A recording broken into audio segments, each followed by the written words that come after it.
उत्तर प्रदेश, उत्तराखंड और गोवा में 14 फरवरी को होने वाले मतदान के लिए चुनाव प्रचार का आखिरी दिन था।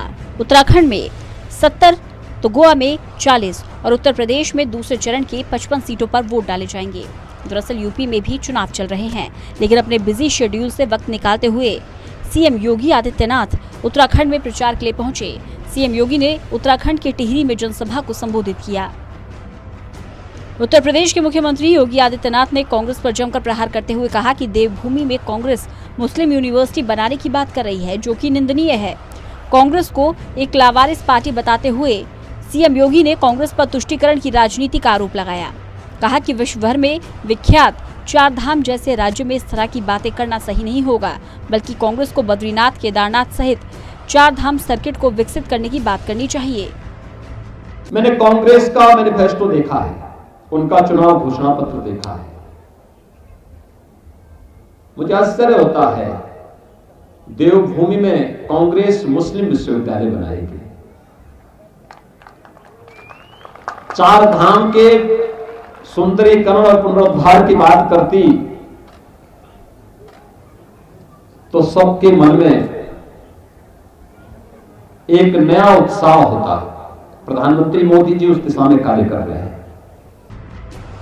सीएम योगी ने कहा, हिंदू कोई सांप्रदायिक शब्द नहीं, हिंदू हमारी सांस्कृतिक पहचान है। ऐसे में कांग्रेस प्रदेश और देश के विकास और सुरक्षा के बारे में कैसे सोच सकेगी।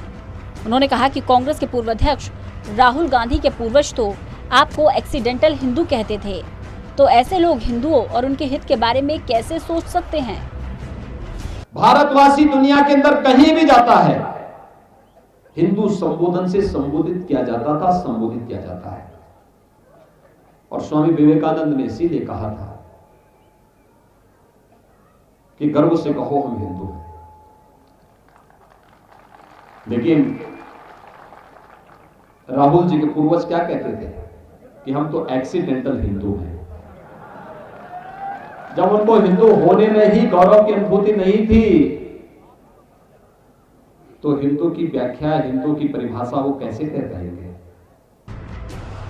योगी ने उत्तराखंड में यूपी की तारीफ की और दावा किया कि यूपी में बीजेपी की सरकार एक बार फिर बनने जा रही है। इसमें कोई संशय नहीं, क्योंकि उत्तर प्रदेश सबसे सुरक्षित राज्य है।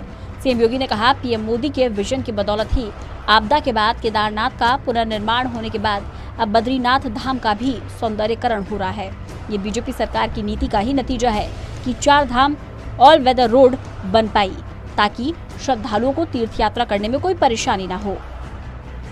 कांग्रेस की सरकार के समय केदारनाथ धाम कैसे उजड़ गया था, किस प्रकार की स्थिति थी, और आज भव्य और दिव्य केदारनाथ धाम बन गया फिर से। प्रधानमंत्री जी ने देश के समग्र विकास के लिए कितना काम किया है। आज केदारनाथ धाम के बाद बद्रीनाथ धाम का भी एकदम नए सुंदरीकरण के धाम के रूप में केदारनाथ धाम और बद्रीनाथ धाम आगे बढ़ रहा है। गंगोत्री, यमुनोत्री पे काम हो रहा है। उत्तराखंड की 70 सीटों पर 14 फरवरी को मतदान होना है। उत्तराखंड में बीजेपी के लिए साख बचाने का चुनाव है, तो कांग्रेस के लिए वापसी का।